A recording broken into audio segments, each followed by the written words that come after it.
글로벌 증시 상황 전해주시죠. 네, 투자자들의 위험자산 선호 심리에 제동이 제대로 걸렸습니다. 뉴욕 증시 주요 지수 3거래일 연속 하락 마감을 했습니다. 다우지수 0.84% 내렸고요. S&P 500 지수가 0.77%, 나스닥 지수 1% 넘게 빠졌습니다.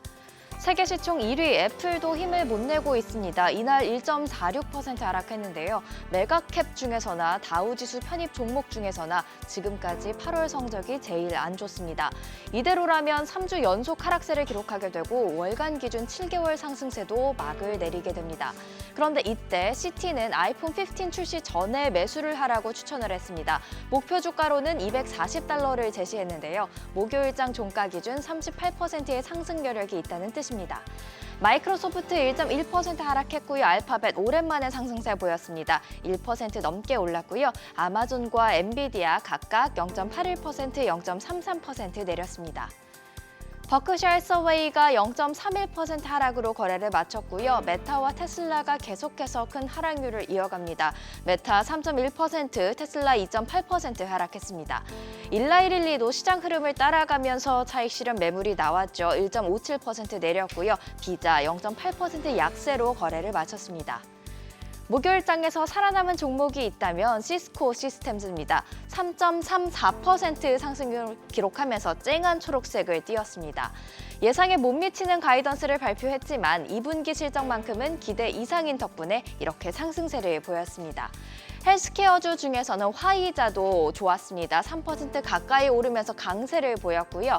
에너지 섹터 11개 섹터 중에서 유일하게 상승 마감을 했습니다. 1.11% 섹터로 올랐고요. 엑소모빌이 1.94%, 쉐브론이 1.67% 오르는 등 전체적으로 강세 흐름을 보였습니다.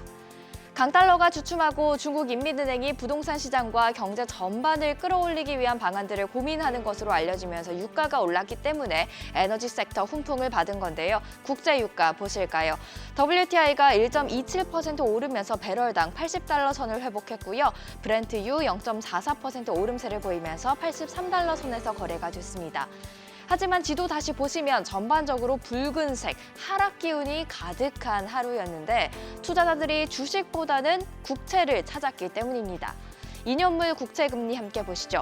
4.936% 하락세를 보이긴 했지만 장중에는 5% 위협하기도 했고요. 10년물 장중에 4.3%까지 올라갔다가 4.284%를 기록했습니다. 이 두 수치 10년 만에 보는 최고로 투자자들에게는 매력적일 수밖에 없는데요.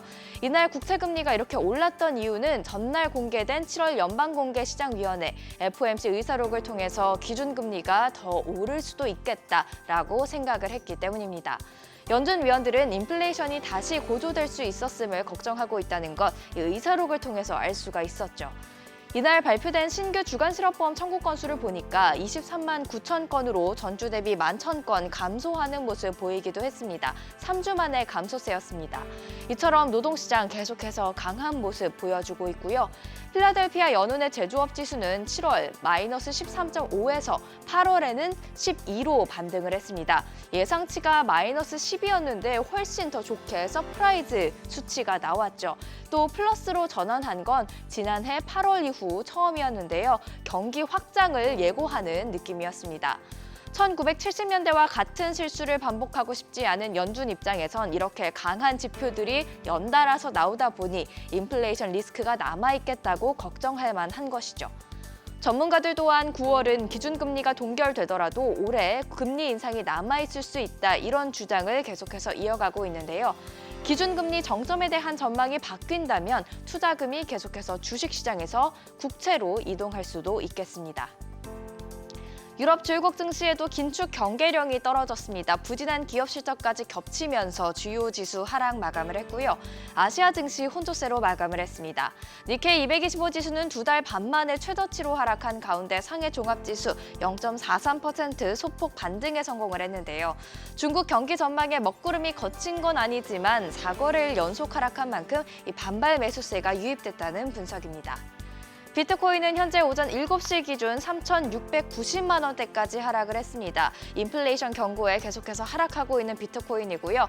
어제 원달러 환율은 5거래일 연속 오르면서 지난 5월 이후 처음으로 1,340원대로 진입을 했습니다.